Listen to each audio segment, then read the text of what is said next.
যাদের ঘরে কন্যা সন্তান আছে তারা ভুলেও তিনটি কাজ করবেন না। যদি করেন তাহলে কন্যা সন্তান পাওয়ার পরে যে রহমত বরকত পাওয়ার কথা ছিল তা থেকে আপনি বঞ্চিত হবেন, এবং কন্যা সন্তান পাওয়ার কারণে নবীজি যে সুসংবাদগুলো আপনাকে দিয়েছেন, জান্নাতি বলে ঘোষণা করেছেন, এটা থেকেও আপনি মাহরুম হবেন। কারণ কন্যা সন্তান আল্লাহ পাকের পক্ষ থেকে একটা শ্রেষ্ঠ নিয়ামত।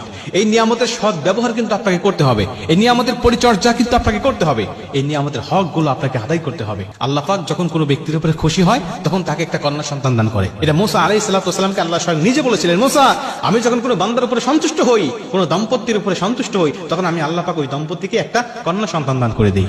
অতএব আমরা ভেবে নিতে পারি যে যাদের কন্যা সন্তান আছে, আমার আল্লাহ তাদের উপরে হয়তোবা কোনো এক সময় খুশি ছিল, সন্তুষ্ট হয়েছিল, যার কারণে তাকে একটা কন্যা সন্তান দান করেছে। অতএব এই কন্যা সন্তানের সঠিক পরিচর্যা করতে হবে, সঠিক ব্যবহার করতে হবে, এই কন্যা সন্তানের হকগুলো সঠিকভাবে আদায় করতে হবে। তাহলেই নবীজির ভাষা অনুযায়ী আপনি নবীজির সাথে জান্নাতে থাকতে পারবেন।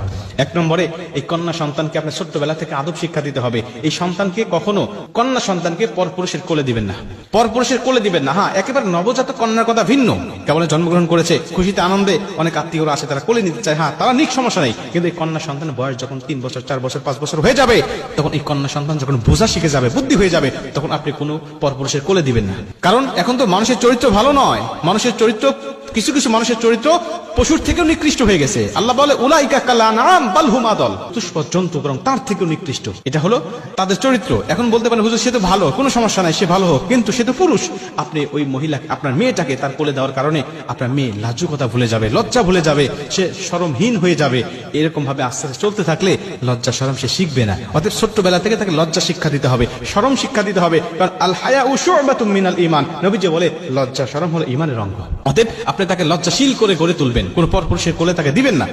2 নম্বরে, এই কন্যা সন্তানকে আপনি একা একা কখনো ছাড়বেন না। সে স্কুলে যাওয়ার সময় আপনি নিয়ে যাবেন, মক্তবে যাওয়ার সময় আপনি নিয়ে যাবেন, মাদ্রাসায় যাওয়ার সময় আপনি তাকে পৌঁছে দিবেন, এবং আবার মেয়েটাকে নিয়ে আসবেন। এটা হলো আপনার দায়িত্বের মধ্যে পড়ে। যতদিন সে আপনার ঘরে আছে, স্বামীর ঘরে যাওয়ার আগ পর্যন্ত যতদিন আপনার ঘরে আছে, ততদিন আপনার দায়িত্ব থাকবে তাকে দেখভাল করা, তাকে দেখাশোনা করা। এবং এটা আল্লাহ পাকের পক্ষ থেকে একটি নিয়ামত হিসাবে আপনাকে দিয়েছে, এবং এই নিয়ামতটা কিন্তু এমনি এমনি আসে নাই। এটাকে বোঝা মনে করবেন না, এটা আল্লাহ পাকের পক্ষ থেকে আপনার সংসারের উপর অগণিত বরকত নিয়ে এসেছে, রহমত নিয়ে এসেছে এই কন্যা সন্তান। অতএব তাকে দেখভাল করতে হবে। 3 নম্বরে, এই কন্যা সন্তানকে ছেলের উপরে বা ছেলের নিচে প্রাধান্য দেওয়া যাবে না। আমার সমাজে অনেক আছে, ছেলেকে খুব ভালোবাসে, ছেলে সন্তান জন্মগ্রহণ করলে পরে মিষ্টি দিয়ে পুরো এলাকা ভরপুর করে দেয়, সবার কাছে বলে বেড়ায়। কিন্তু মেয়ে হলে মন খারাপ, মনে করে যে মেয়ে মনে হয় আমার জন্য বোঝা হয়ে আসলো। কিন্তু না ভাই, এই মেয়ে আসছে আপনার জীবনের জন্য সুখময় হিসাবে, সংসারের জন্য বরকতময় হিসাবে। অতএব তাকে নিয়ে অবহেলা করেন না। অনেক ভাই আছেন যারা সংসারে যখন কোনো বড় মাছ রান্না হয়,